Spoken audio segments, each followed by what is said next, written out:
কেমন আছো সবাই? আশা করছি সকলেই ভালো আছে। নতুন একটি ভিডিওতে সবাইকে স্বাগত জানাই। এখন সকাল 7:30, রাইট 7:30, একদম 7:30। আজকে আমার ছেলেদের ছুটি, তার কারণ আগামীকাল সরস্বতী পুজো, সেই জন্য আজকে ছুটি। ছেলেরা ঘুমিয়ে রয়েছে, ঘুম থেকেও লেটে উঠেছে, এই কারণেই ছুটি যেহেতু। আর ঠান্ডা। আর এদিকে আমি চা বসিয়ে দিয়েছি, চা হচ্ছে। আর আমার কর্তা মশাই আমাকে সবজি কেটে দিচ্ছে। আজকে কি কি রান্না হবে এই দেখো, একেবারে মাফলার টুপি পরে। আজকে কি কি রান্না হবে? কি কাটছে? ফুলকপি আর কাঁঠাল। কাঁঠাল, মানে কাঁঠালের ইঁচড় রান্না হবে চুনো চিংড়ি মাছ দিয়ে, নাকি? চুনো চিংড়ি মাছ দিয়ে ওলকপি রান্না হবে। আর ওলকপির পাতাগুলো দেখো কি সুন্দর। আমি বলেছি পাতাগুলো ফেলবে না, এই পাতা বাটা হবে। এই পাতাগুলো একটু বেছে বেছে রেখো, এগুলো বাটবো। আর সকালবেলা বেগুন ভাজা করব, রুটি করব। আমার ছেলেদের নিয়ে একটুখানি বেরোতে হবে 10টার সময়। তেমন কিছু করবো না, ব্যাস চা নাস্তাটা করি, ছেলেদের তুলি। চা কত দূর হলো?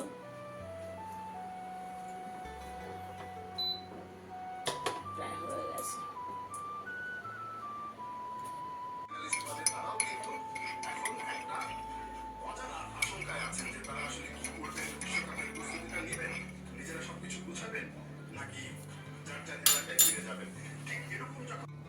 রান্না বান্না কিছুই করিনি, সামান্য ব্রেকফাস্ট করেছি। 10টা বাজেনি এখনো, প্রায় বাজে আমি ছেলেদের নিয়ে রওনা হয়েছি। যেহেতু আজকে ছুটি, তো ওদের আধার কার্ডের আপডেট করাতে যাব। আর সিস্টেমটা এতই খারাপ যে সকাল 10টার থেকে মাত্র 40টা ফর্ম দেয় বাচ্চাদের। সেখানে গিয়ে লাইন দিয়ে ফর্মটা নিতে হবে। 10টা তো ঘরে বসেই বেজে গেল, 5 মিনিট বাকি আছে।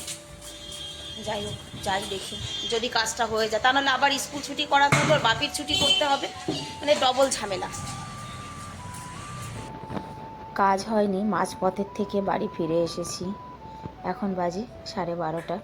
12:30 রান্না করতে এলাম। আজকে রান্না বান্না কী কী হবে সেটা তো আগেই বলেছিলাম। এই যে গাঁটগোবির পাতাগুলো, এই পাতাগুলো বাটা হবে।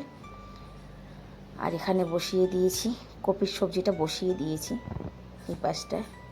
আর হবে চিংড়ি মাছ দিয়ে কাঁঠালের ইঁচড়। চলো ধীরে ধীরে রান্নাটা কমপ্লিট করি। দুপুরবেলা খাবার দাবার খেয়ে তারপরে এই যে দুজনে মিলে পিঠে বানাতে বসেছি। সত্যি কথা কি, এই যে চুষি পিঠাটা একা একা করা তো সম্ভব হয় না। আমি করছিলাম একা একাই, কারণ এটা ঘরে ছিল না, খেয়ে একটু ওই কাজের জন্য আবার বেরিয়েছিল, পরে এসেছে।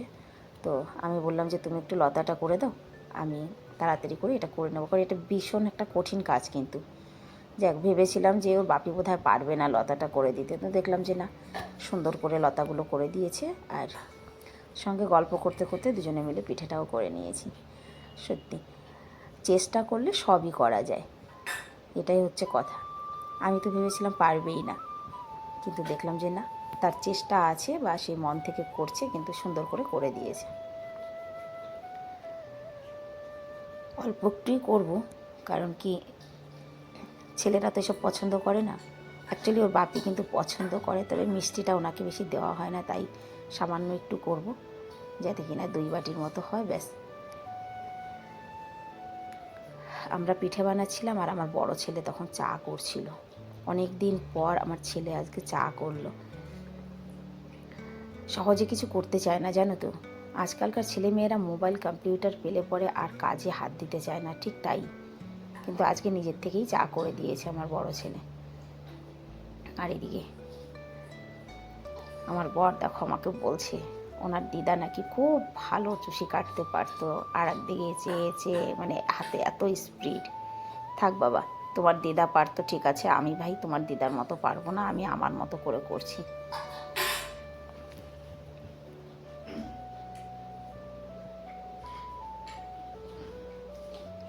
ধীরে ধীরে এইসব জিনিসগুলো জানো তো একেবারে উঠে যাবে, কারণ আজকাল কেউ করতে চায় না। পিঠে পায়াসের কথা শুনলেই বলবে না না, ওটা বাদ দিয়ে মাছ মাংস রান্না করো।